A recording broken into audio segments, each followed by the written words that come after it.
Holidays-nale, adu namma GT Holidays da. GT Holidays, South India's #1 travel brand. You know you are special when you're with GT Holidays.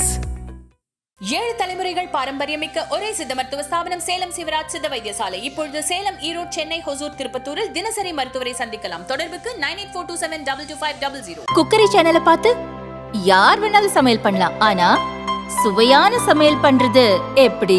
நான் இதயம் நல்லெண்ணெயில சமையல் பண்றேன். ஆஹா ஓஹோன்னு பாராட்டுறாங்க. நீங்களும் இதயம் நல்லெண்ணெயில சமையல் பண்ணுங்க, பாராட்ட வாங்குங்க. தினம் தோறும் வாங்குவே இதயம். வணக்கம் சார். கரூர் சம்பவத்துக்கு அப்புறமாக ஒரு 55 நாள் கழிச்சு விஜய் இன்னைக்கு வந்து மக்களை சந்திச்சிருக்கிறாரு. அதுவும் ஒரு க்ளோஸ்ட் என்வாயன்மெண்ட், நேரடியாக போய் மக்களை சந்திக்க முடியல.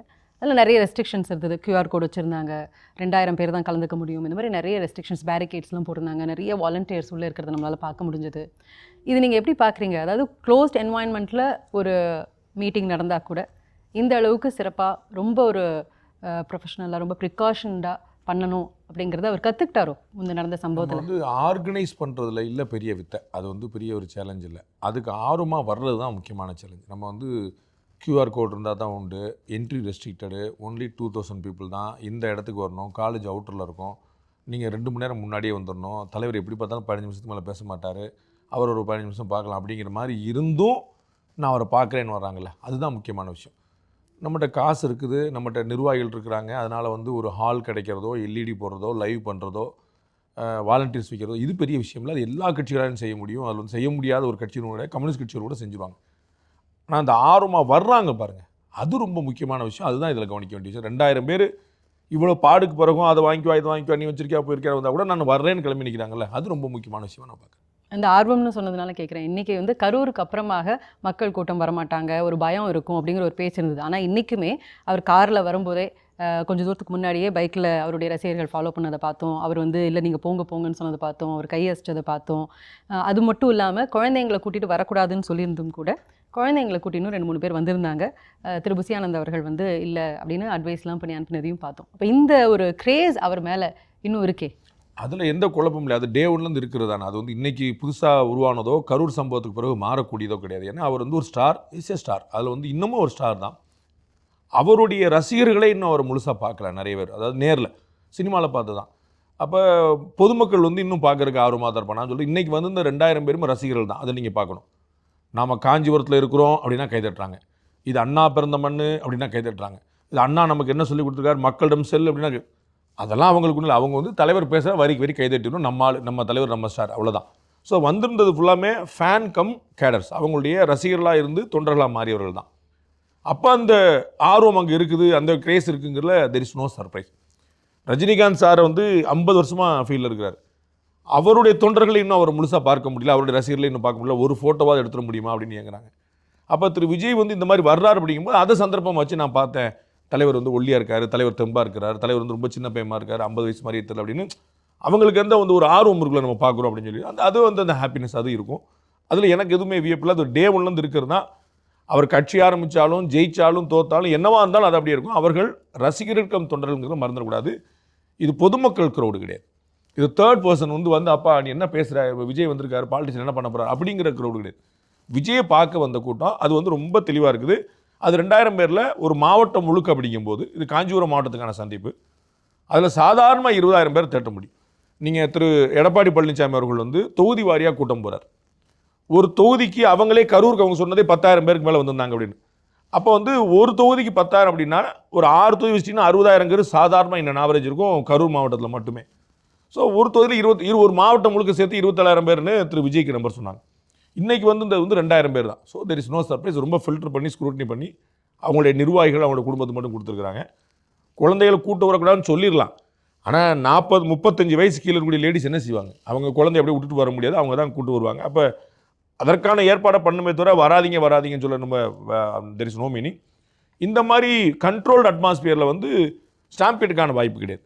அதனால் வந்து அவங்க தாராளமாக வர சொல்லி வச்சுட்டு அவங்களுக்கான ஃபெசிலிட்டி சேர்த்து பண்ணலாம். நாளைக்கு என்ன வந்து அம்மாக்கள் வரும்போது குழந்தைகள் வர தானே செய்வாங்க. அப்போ அம்மாக்கள் வந்தால் தான் தாய்மார்கள் ஓட்டு. ஸோ வராதிங்க அப்படின்னு சொன்னால் அவங்களுக்கான ஃப்ரஸ்ட்ரேஷன் தான் போயிட்டு இவ்வளோ தூரம் வந்துட்டு பார்க்க முடியல. அது நெகட்டிவாக இம்பாக்ட் கொடுக்க தான் வாய்ப்பு இருக்கே தவிர, ஏன்னா அவங்களை பார்க்கணும், அதுதான் ரொம்ப முக்கியம்.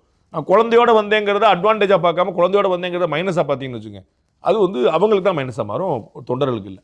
மேடையில் வந்து அண்ணா அவர்களை பற்றி நிறைய விஷயங்கள் பேசினார். அண்ணா பிறந்த இந்த மாவட்டத்திலேருந்து நான் பேசுகிறேன், என்னுடைய முதல் பயணமே வந்து பரந்தூர், அதுவும் அண்ணா பிறந்த அந்த காஞ்சிபுரம் மாவட்டம் தான் அப்படின்னாரு. அண்ணாவை பற்றி நிறைய பேசிட்டே இருந்தவர் என்ன சொன்னாருன்னாக்கா, அண்ணா ஆரம்பித்த அந்த கட்சியை இன்றைக்கி கைப்பற்றினவங்க என்ன பண்ணிகிட்டு இருக்காங்கன்னு பார்த்தீங்களா அப்படின்லாம் அவர் கேட்குறாரு. இந்த டைரக்ட் டிஎம்கே அட்டாக் அப்படிங்கிறது இன்றைக்கி நிறைய இருந்துச்சு.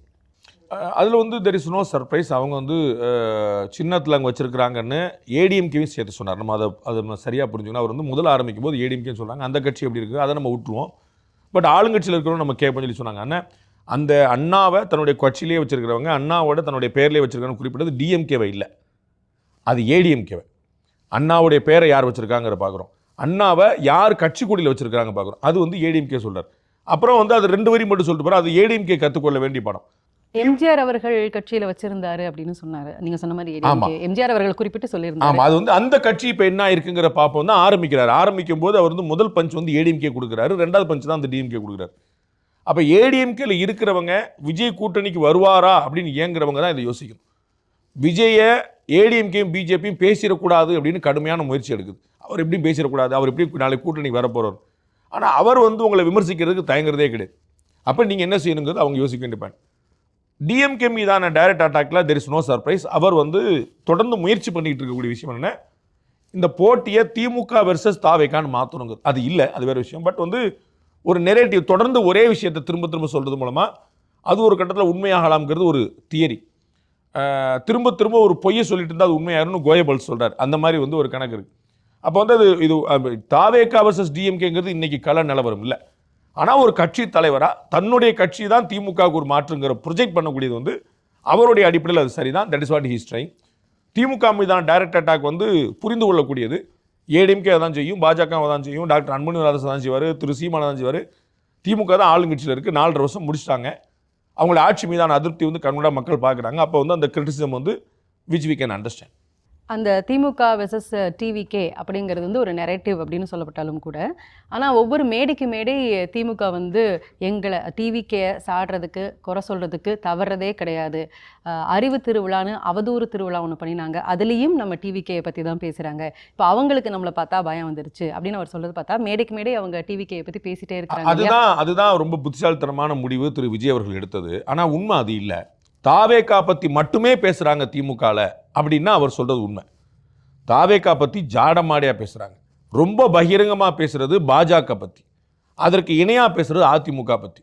மிச்சம் நீங்கள் வந்து ஒரு திமுக தலைவர் அல்லது திரு உதயநிதி அல்லது 2ஆம் 3ஆம் கட்ட தலைவர் நீங்கள் வச்சுக்கிட்டீங்கன்னா அவங்க 100 நிமிஷம் பேசுனாங்க அப்படின்னா அதில் 85 நிமிஷம் வந்து பிஜேபி ஏடிஎம்கே தான் பேசுகிறாங்க, ஒரு 15 நிமிஷம் அதையும் ஜாடமாடியாக பேசுகிறாங்க. ஆனால் இவர் வந்து ரொம்ப பிரில்லியண்ட்டாக அந்த 15 நிமிஷத்தை முன்னிறுத்தி எங்களை தான் இருக்கிறாங்க, அப்போ எங்களுக்கு அவங்கள தான் போட்டின்னு பண்ணுறாங்க. ஆனால் உண்மை இல்லை. நீங்கள் திரு ஸ்டாலின்ட்டையோ திரு உதயநிதிட்டையோ உங்களுக்கு எதிரி விஜயா எடப்பாடி பழனிசாமியான்னு கேட்டிங்கன்னா எளிமையான பதில் கிடைக்கும். அது வந்து அவங்களுடைய ஃபோக்கஸ் வந்து ஏடிஎம்கே வர்சஸ் டிஎம்கே தான். அதை தான் இவர் திரும்ப பார்க்குறாரு. நான் ஏற்கனவே ரொம்ப முன்னாடியே சொன்னது, திரு விஜய் அவர்கள் வந்து இன்றைக்கி அரசியலில் திமுகவை வெல்லணும் அப்படின்னா முதல்ல அவர் நாம் தமிழரை வெல்லணும், அதற்கப்புறம் பிஜேபி மாதிரி காங்கிரஸ் மாதிரி 2ஆம் 3ஆம் கட்டங்களில் வெல்லணும், அதுக்கப்புறம் அதிமுக வெல்லணும், அதுக்கப்புறம் தான் திமுக வெல்ல முடியும். நான் நம்பர் 1 கட்சியாக இருக்கிறாங்க. அப்போ அவர் நினைக்கிறாரு நம்ம காங்கிரஸ் பிஜேபி நாம் தமிழர் கட்சி இந்த மாதிரி கட்சியெல்லாம் வென்றுட்டோம் அவர் மனதில் நினைக்கிறது. அப்போ இப்போ நம்ம ஏடிஎம்கே சர்பாஸ் பண்ணிட்டோம் அப்படின்னா டிஎம்கே வர்சஸ் டிவிக்கே நிப்பாட்டிடலாம். அப்போ ஏடிஎம்கே புறக்கணிக்கிற மாதிரியும் அவமதிக்கிற மாதிரியும் அவங்கெல்லாம் ஒரு போட்டியே கிடையாது மாதிரி ஓரம் கட்டி வச்சுட்டு நம்ம நேரடியாக டிஎம்கே வச்சு பண்ணோம்னா நம்ம வந்து டிஎம்கே வர்சஸ் டிவிக்கேங்கிறத எஸ்டாப்ளிஷ் பண்ணலான்னு நினைக்கிறாரு. பட் அது உண்மை இல்லைன்னு காமன் மேனுக்கு தெரியும். தாவேக்காலேயே நிறைய பேர் வந்து ஏடிஎம்கே பிஜேபி கூட சேர்ந்தா நமக்கு நல்லது சேஃப்டி நினைக்கிறாங்க. நல்ல பெஞ்ச் மார்க் கிரியேட் பண்ணுவார், அதில் வந்து குழப்பம்ல நல்ல ஓட்டு வாங்குவார். சீட் வாங்குவாராங்கிறதெல்லாம் $1 மில்லியன் கேள்வி இருக்குது. நான் வந்து பலமுறை சொல்லியிருக்கேன். 2017 டிசம்பர் 12 தலைவர் ரஜினிகாந்த் அவர்களுடைய பிறந்தநாளை ஒட்டி நான் வேலூரில் பேசும்போது சொன்னேன், வேலூர் மாவட்ட தலைவர் வந்து தமிழ்நாட்டிலேயே அதிகமான உறுப்பினர்களை பதிவு பெற்ற மாவட்டம் வேலூர் மாவட்டம், 1 லட்சம் உறுப்பினர்கள் பதிவு பண்ணியிருக்காங்கன்னார். 1 லட்சம் உறுப்பினர்கள் அந்த மாவட்டத்தில் ரஜினி மன்றத்தில் பதிவு பண்ணினாங்க. அப்போ நான் சொன்னேன், இன்றைக்கி ஒருங்கிணைந்த மாவட்டம் அப்படிங்கிறது வந்து கிட்டத்தட்ட ஒரு 10-12 லட்சம் பேர் இருக்கக்கூடிய ஒரு பகுதி. ஒரு சட்டமன்ற தொகுதியில் சாதாரணமாக 2 லட்சம் பேராவது ஓட்டு போட்டால் தான் ஒருத்தர் ஜெயிக்க முடியும். அப்போ ஒரு மாவட்டம் முழுக்க 1 லட்சம் பேர் நீ எவ்வளோ தூரம் போக வேண்டியிருக்கு பார்த்துக்கங்கன்னு. இதுதான் திரு விஜய்க்கு ரஜினிகாந்த் அவருடைய கட்சியில் பதிவு பண்ணவங்களே 1 லட்சம் பேர் இருந்தாங்க ஒரு மாவட்டத்துக்கு அப்படின்னு சொல்லி சொல்லும்போது திரு விஜயோட கட்சியில் எவ்வளோ இருந்திருப்பாங்கன்னு நம்ம பார்க்கணும். அப்போ அது வந்து அதிமுகவை முந்தவும் திமுகவை வெல்லவும் உதவுமாங்கிறத பார்க்கணும். பட் வந்து ஹீஸ் ட்ரையிங் இஸ் பெஸ்ட், அதில் வந்து குழப்பம் இல்லை. ஒரு நல்ல நெரேட்டிவ் செட் பண்ண பார்க்குறாரு. ஆனால் தாவேக்காவை தான் பேசுகிறாங்க திமுக அப்படிங்கிறது உண்மை இல்லை. தாவேக்காவையும் பேசுகிறாங்க, அதுவும் லேயரில் வச்சிங்கன்னா 3வது லேயரில் தான் வைக்கிறாங்க. அது வந்து முதல்ல அதிமுகவை, அதற்கு இணையாக பாஜகன்னு அந்தளவுக்கு வளரல. ஆனால் பாஜகவை முன்னிட்டு தான் அவங்க அதிமுக, பாஜகவுடைய கைக்கூலி, பாஜகவுடைய எடுபிடி, பாஜகவுடைய இது மாதிரி எல்லா விமர்சனங்களையும் வச்சுக்கிட்டு அப்படி தான் அதிமுக திட்டுறாங்க. ஸோ பிரைம் எனிமி, கொள்கை எதிரி, இவங்களுக்கு இவர் சொல்கிறார்ல கொள்கை எதிரி, அதே கொள்கை எதிரி திமுக கேட்டால் ஆக்சுவலி பாஜக. திமுக அவங்க பங்காளிகள்னு சொல்லிட்டு இருக்கிறாங்க. ஸோ வந்து பாஜக அதிமுக விமர்சிக்கிற அளவுக்கு தாவேக்கா விமர்சிக்கவே இல்லை. பட் இவர் தொண்டர்கள்ட்ட கொஞ்சம் ஹாப்பியாக வச்சுக்கிறதுக்காக நம்மளை தான் திட்டுறாங்க, அப்போ நம்ம தான் பெரிய ஆள் பார்த்தீங்களா அப்படின்னு சொல்கிறாரு, which is not a fact. கொள்கையே இல்லைன்னு எங்கள் கட்சியை பார்த்து சொல்கிறாங்க. ஆனால் பிறப்புக்கும் எல்லா உயிருக்கும்னு ஒரு ஸ்ட்ராங்கான ஒரு கொள்கையை வச்சு நாங்கள் வழி நடத்திட்டு இருக்கோம். கொள்கை திருவிழானே தான் எங்களுடைய முதல் மாநாடை நாங்கள் நடத்தினோம். ஆனால் அண்ணாவினுடைய வழியை நாங்கள் பின்பற்றுறோம்னு சொல்லிட்டு அவங்க தான் கொள்கை இல்லாமல் இருக்கிறாங்க. கொள்ளையடிக்கிறதே கொள்கையாக வச்சுருக்காங்கன்னு சொல்கிறாரு டிஎம்கேவை பார்த்து. கொள்கை வந்து பிறப்புக்கும் எல்லா உயிருக்கும் அப்படிங்கிற எங்களுடைய கொள்கைன்னு, பிறப்பு வந்து எல்லா உயிருக்கும் ஒக்காது, ஒன்று கிடையாதுன்னு எந்த கட்சி சொல்ல போகுது? ஊழலை ஒழிப்போம், வறுமையை ஒழிப்போம், எல்லாருக்கும் எல்லாம் சொல்லும். இதில் யார் மறுப்பா? பிஜேபி மறுக்குமா, திமுக மறுக்குமா, அதிமுக மறுக்குமா, நாம் தமிழர் மறுக்குமா? யார் மறுப்பா? பொத்தாம் பொதுவான விஷயங்களை வச்சுட்டு என்னுடைய கொள்கைன்னு சொல்லல, தெர் இஸ் நோ மீனிங். அவருடைய கொள்கை நான் பலமுறை சொல்லியிருக்கேன், அது ஒரு மிக்சர் கொள்கை, ஒரு கிரைண்டர் கொள்கை. எல்லாத்தையும் நீங்க உள்ள அரைச்சிட்டு இட்லி மாவு மாதிரி கொஞ்சம் பருப்பு போட்டுக்கோ, கொஞ்சம் அரிசி போட்டுக்கோ, கொஞ்சம் உப்பு போட்டுக்கோ, போட்டு எல்லாத்தையும் அரைக்கக்கூடிய விஷயமா இருக்கே தவிர யூனிக்னஸ் இருக்குதான்னு தெரியல. யூனிக்னஸ் அப்படிங்கிற நீங்கள் பார்த்தீங்கன்னா கொள்கை அடிப்படையில் நீங்கள் பார்த்தீங்கன்னா அது நாம் தமிழருக்கு, பாமகவுக்கு, கம்யூனிஸ்டுகளுக்கு, பாஜகவுக்கு, இந்த 4க்கு தான் வந்து யூனிக்கான கொள்கைகள் இருக்குது. அதை ஏற்கிறீங்க ஏற்கலைங்கிறது செகண்டரி. அதுபோல் ஆனால் கொள்கை பிடிப்பில் ஒருத்தர் வந்து பேச முடியும்னா இந்த 4 கட்சிகள் தான் they can talk about the ideology. Thimuka, Athimuka, Mathimuka, Themuthika, Thaveka இவங்களுக்குலாம் எந்த விதமான ஒரு டிஃப்ரெண்ட்டான ஐடியாலஜியும் கிடையாது. அவர்கள்லாம் சும்மா சொல்கிறாங்க. அதுக்குள்ள எல்லாமே இருக்குது. அங்கேருந்து வறுமை ஒழிப்போம்னா நீங்கள் மாட்டேன்னு சொல்லுவீங்களா? ஊழலை ஒழிப்போம்னா நான் மாட்டேன்னு சொல்லுவேன்னா? எல்லாருக்கும் எல்லாம்னா எந்த கட்சி மறுத்துற போது? அது எல்லாமே பொத்தாம்போதோ. இதை வச்சுட்டு நாங்கள் கொள்கை பிடிப்பில் நாங்கள் ஆஹா ஓஹோன்னு சொன்னால் அதில் அர்த்தமே கிடையாது. மீனவர் பிரச்சனையிலேருந்து, காவிரி பிரச்சனையிலேருந்து, இருமொழி கொள்கையிலேருந்து எந்த விஷயத்தில் இவர் டிஎம்கே கொள்கையிலேருந்து முரண்பட்டிருக்காருன்னு சொல்லட்டும். டிஎம்கேடைய ஐடியாலஜியும் எங்களுடைய ஐடியாலஜியும் வேறங்க அப்படின்னு ஒரே ஒரு பாயிண்ட் சொல்லட்டும். டிஎம்கே ஐடியாலஜி தான் அவர் வச்சிருக்காரு. இன்னும் சொல்ல போனால் ஏடிஎம்கே ஐடியாலஜி தான் வச்சிருக்காரு. ஏடிஎம்கேக்கு டிஎம்கேக்குமே அந்த ஐடியாலஜி டிஃபரெண்ட். அவங்க 2 பேருமே இருமொழி கொள்கை வேணுமாங்க, அவங்களும் நீட் வேண்டாமாங்க, அவங்களும் வந்து காவிரி பிரச்சனை வேண்டாமாங்க, அவங்களுக்கு கச்சத்தீவை கொடுத்து தப்புமாங்க. டிஎம்கே என்ன சொல்லுதோ அது அப்படியே ஏடிஎம்கே சொல்லும், ஏடிஎம்கே என்ன சொல்லுதோ அதுதான் அப்படி டிவிகே சொல்லுவார். அப்போ என்ன கொள்கை வித்தியாசம் இருக்குது? இதில் முரண்பட்டு பேசக்கூடியவர்கள், ஏற்கிறீங்களே முரண்பட்டு பேசக்கூடியவர்கள், தனித்தன்மையோடு இருக்கக்கூடியவர்கள் வந்து கம்யூனிஸ்டுகள், பாமக, நாம் தமிழர், பாஜக, இவங்க தான். இன்றைக்கி பேசும்போது அவர் வந்து மணற்கொள்ளையை பற்றி, அதுவும் பாலாற்றில் வந்து அவங்க வந்து மணற்கொள்ளை பண்ணியிருக்கிறாங்க. இதுக்கு வந்து அவங்க என்கிட்ட தரவு கேட்க வேணாம் அப்படின்னு நான் சொன்ன உடனே அது பொது வெளியில் ஆல்ரெடி இருக்குது, இடிகிட்ட போய் கேட்டால் தெரியும் அப்படின்லாம் சொல்கிறாரு. அது மட்டும் இல்லாமல் நிறைய டிஎம்கே வந்து அவங்களுடைய பண்ணின அந்த கொள்ளைனே நிறைய இடங்களில் அவர் சொல்லிகிட்டே இருக்கிறாரு. இல்லை, அந்த விமர்சனம் சரிதான், அது வந்து உண்மை தான், பப்ளிக் டொமைனில் இருக்குது தான், மாற்றுக்கிறதுல இடியோடைய தகவல்களில் இருக்குது. கிட்டத்தட்ட 5-6 கலெக்டரை வந்து விசாரித்து அவங்கள்ட்ட முன்னாடி எவ்வளோ யூனிட் மணல் அள்ளப்பட்டிருக்கு, எவ்வளோ யூனிட்டுக்கு அனுமதி கொடுக்கப்பட்டிருக்கு. அப்போ ஒரு யூனிட் இவ்வளோன்னா அரசாங்கத்தில் திரு அண்ணாமலை அவர்கள் நேற்று நினைக்கிறேன் நாட்டாங்க திருச்சியில் பேட்டி கொடுக்கும்போது சொன்னார், 100 கோடி ரூபா தான் அரசுக்கு இந்த கனிம வளங்கள் மூலமாக ஆண்டுக்கு வருமானம் 100 கோடி ரூபா தான். அப்போ அது எவ்வளோ பொட்டன்ஷியல்னு எல்லாருக்குமே தெரியும். வெறும் 100 கோடின்னு சொன்னாங்கன்னா அப்போ மிச்சம்லாம் எங்கே போகுதுங்கிற எல்லாருக்குமான கேள்வி. நீங்கள் கனிமம் அப்படின்னு நீங்கள் வந்து ரொம்ப ஒரு ஒரு வேறு திறன்கள் சக்திகள் இருக்கக்கூடிய மண்ணெல்லாம் விட்டுருங்க. நார்மலாக மணல், இந்த வீடு கட்டுறதுக்கோ பாலம் கட்டுறதுக்கோ ரோட்டு போகிறதுக்கோ இருக்கக்கூடிய மணல் அள்ளுறங்கிறதே எவ்வளோ பெரிய கோடிகள் சார்ந்துன்னு பார்க்குறோம். ஓவராலாக ஹோல் இயரில் தமிழ்நாட்டுக்கு 100 கோடி தான் அப்படின்னா அது ஏற்க முடியாதுங்கிறது எந்த குழப்பமும் இல்லை. மணலுக்கு வந்து சில பேருக்கு மட்டும் பெர்மிஷன் கொடுக்கப்பட்டிருக்கு, அரசாங்கமே அள்ளுதுன்னு சொல்லிக்கிட்டா கூட நீங்கள் வந்து ஆட்கள் கையால் தான் அள்ளணும், நீங்கள் ஜேசிபி மாதிரியான யூஸ் பண்ணக்கூடாது, யார்டு தனியாக வைக்கக்கூடாது, நிறைய விஷயங்கள் இருந்தாலும் திரு விஜய் அவர்கள் சொன்னது 100% உண்மை, நோ டவுட். அது மட்டும் இல்லாமல் கைத்தறி நெசவாளர்களுக்கான எந்த ஒரு வசதியும் செய்து தரப்படவில்லைன்றாரு. காஞ்சிபுரம் பஸ் ஸ்டாண்டே வந்து அவங்க மாற்றி அமைக்கல, கிட்டத்தட்ட 60 வருஷமாக அதே பஸ் ஸ்டாண்ட் வச்சுருக்காங்க. ஒரு கவர்மெண்ட் நினச்சா இந்த இடம் சரியாக இல்லாத கேஸ் இருக்குது, லிட்டிகேஷன் இருக்குன்னா வேறு இடத்த எடுக்க முடியாதா? இதெல்லாம் ஒரு விஷயமானு கேட்குறாரு. ரொம்ப உண்மை. காஞ்சிபுரம் மாவட்ட பஸ் ஸ்டாண்டில் தமிழக முன்னாள் முதலமைச்சர் அமரர் கலைஞர் பிறந்த திருவாரூர் மாவட்ட பஸ் ஸ்டாண்டை போய் பார்க்க சொல்லுங்கள். அது இதோட பயங்கர மோசமாக இருக்கும். அப்போ தான் என்ன புரியுதுன்னா சேலத்தை பஸ் ஸ்டாண்டை போய் பார்க்க சொல்லுங்கள். சேலத்தை வந்து சேலத்துக்கு பதிலாக பாலம்னு எடப்பாடி பழனிசாமி குறிப்பிட்டார். நான் சேலத்தில் ஒர்க் பண்ணவேங்கனாலும் சொன்னேன், ஒரு 3 வருஷம் சேலத்தில் ஒர்க் பண்ணேன். இப்போ நான் சேலத்துக்கு போனால் ஒரு பிரிட்ஜ் மாறினா நான் வந்து மெட்ராஸ் கொண்டு வந்து இறக்கி விட்ருவோம். அந்த மாதிரி வச்சுருக்காங்க. படக்குன்னு ஒரு அவ்வளோ தூரம் உள்ள பிரிட்ஜஸ் போட்டு வச்சிருக்காங்க, அவ்வளோ தூரம் டிரான்ஸ்போர்ட் வந்து ஃபெசிலிட்டி பண்ணி வச்சிருக்காங்க. சேலம் வந்து சின்னதாக இருந்த ஒரு ஊர் தான், அதை அவ்வளோ பண்ணி வச்சிருக்காங்க. சொந்த மாவட்டம். கலைஞர் வந்து கடைசியாக நான் போட்டியிடும் போது என் மாவட்டம்லாம் போட்டியிடும் சொன்னார். அந்த ஊரில் இருக்கக்கூடிய, அந்த மாவட்டத்தில் இருக்கக்கூடிய, மாவட்ட தலைநகராக இருக்கக்கூடிய, சுற்றி இருக்கக்கூடிய மட்டம் டூரிஸ்ட் ஸ்பாட், ஆன்மீகத்துக்கான பயணிகள் அவ்வளோ பேர் வந்து பக்தர்கள் வந்து நிற்பாங்க. அங்கே எப்படி இருக்குன்னு பாருங்கள். அவ்வளோதான் மோசம் இருக்கும். பன்றிகள் மேயும், நம்ம நாய்கள் சுற்றிட்டு இருக்கோம், கழுதைகள் இருக்கும். நீங்கள் பார்க்க முடியாத விலங்குகள் பூரா நீங்கள் அங்கே பார்க்கலாம். அந்த மாதிரி இருக்கும். அது வந்து எந்த விதமான சுகாதாரமும் இல்லாமல் ரொம்ப மோசமாக இருக்கும். பல பகுதியில் இருக்குது. அவர் காஞ்சிபுரத்தை மட்டும் சொல்ல, நான் திருவாரூர் மட்டும் சொல்லி தமிழ்நாட்டில் பல இடங்கள் அப்படி தான் இருக்குது. அது இவங்களுடைய விஷன் இல்லாத தன்மையை காட்டுது. அவ்வளோ திமுக வந்து நான் மாதம் 1000 ரூபா கொடுத்தா பெண்கள் பூரா எனக்கு ஓட்டு போட்டுருவாங்க. ஓட்டு போட்டால் நான் திரும்பி ஆட்சிக்கு வந்துடுவேன். மற்றதை பற்றி நான் கவலைப்படணும். இந்த இடத்துல நிற்கிறாங்க. தமிழக அரசு, குறிப்பாக பள்ளிக்கல்வித்துறை, வெகுமக்கள்கிட்ட வாங்கி பள்ளிக்கல்வித்துறைக்கு கட்டடம் கட்ட அந்த மாதிரி அடிப்படை விஷயங்கள்லாம் பண்ணுறதுக்கு 1000 கோடி ரூபா நிதி திரட்டன்னு சொல்கிறாங்க. ஓவராலாக நன்கொடையாக பள்ளிக்கல்வித்துறைக்கு 1000 கோடி நிதிட்டம். இது எவ்வளோ வருத்தப்பட வேண்டிய விஷயம் பாருங்கள்.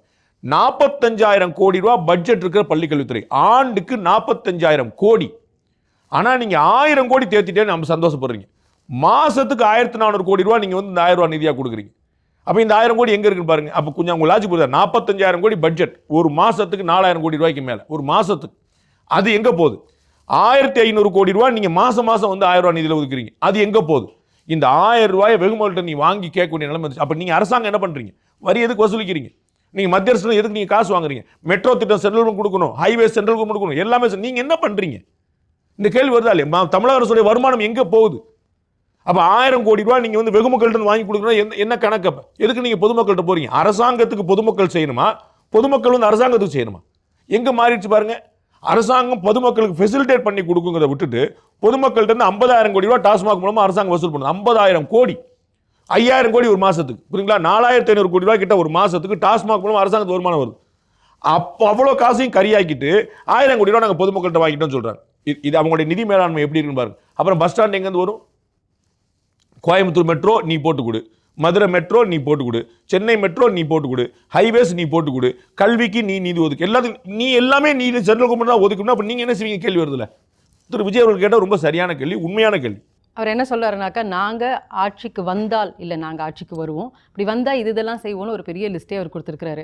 எல்லாருக்கும் கண்டிப்பாக வீடுன்னு சொல்லியிருக்கிறாரு. எல்லார் வீட்டுக்கும் மோட்டார் சைக்கிள் கண்டிப்பாக இருக்கும், ஒவ்வொரு வீட்டுக்கும் இருக்காரு. ஒவ்வொரு வீட்லேயும் வந்து கிராஜுவேட்ஸ் கண்டிப்பாக இருக்கணுன்றாரு. அண்ட் அவங்க சம்பாதிக்கிறதுக்கான, அவங்களுக்கு பொருளாதார நிலைமையை சீர்படுத்துறதுக்காக அந்த என்வாயன்மெண்ட்டை, அந்த இன்ஃப்ராஸ்ட்ரக்சரை டெவலப் பண்ணுவோம்லாம் சொல்லியிருக்கிறாரு. ஸோ இவருடைய இந்த விஷயங்கள்லாம் பார்த்தா நீங்கள் என்ன சொல்லுறீங்க? 2 பாயிண்ட்டாக நம்ம பிரிப்போம். ஒன்று, ஆட்சிக்கு வந்தா அப்படின்னு ஒரு பாஸ் விட்டுட்டு வந்தா இல்லை வர்றோம் அப்படிங்கிறார். அது நான் ஏற்கனவே சொன்ன போல ஒரு நெரேட்டிவ். திரு ரஜினிகாந்த் அவர்கள் குறிப்பிட்டது போல அதிசயம், அற்புதம் ஒன்று நடந்தால் தான் இவர் ஆட்சிக்கு வர முடியும். 2026 இவர் ஆட்சிக்கு வருவதற்கான எந்த அறிகுறியும் என் கண்ணில் தென்படல. எதிர்க்கட்சி தலைவராக வர்றதுக்கான எந்த அறிகுறியும் கூட என் கண்ணில் தென்படலை. அதை மீறி ஒன்று நடந்துருச்சுன்னா நம்ம பெரிய வியப்பு தான், ஒரு ஷாக்கு தான். அது வந்து இந்தியாவிலே எல்லாருக்கும் ஒரு ஷாக்காக இருக்கும், நோ டவுட். அப்படி ஒரு ஷாக் நடக்காதுன்னு நினைக்கிறேன். ஆனால் தன்னுடைய தொண்டர்களை உற்சாகப்படுத்துறதுக்காக அவர் சொல்கிறார், தட் இஸ் வெரி குட். இந்த தேர்தல் அறிக்கைக்கான ஒரு ப்ரீலூட், ஒரு ப்ரீமியம்னு சொல்கிற மாதிரி ஒரு ஃபர்ஸ்ட் லுக் அவருடைய படத்துக்கு, ஜனநாயகன் படத்துக்கு வந்து ஃபர்ஸ்ட் லுக்லாம் விடுறாரு. அந்த மாதிரி வந்து ஒரு ஃபர்ஸ்ட் லுக் நீங்கள் பார்த்தீங்கன்னா, குடும்பத்துக்கு ஒரு வீடு அப்படிங்கிற ஒரு மாஸ் ஸ்கீம், அது வந்து ஒரு பெரிய விஷயம்.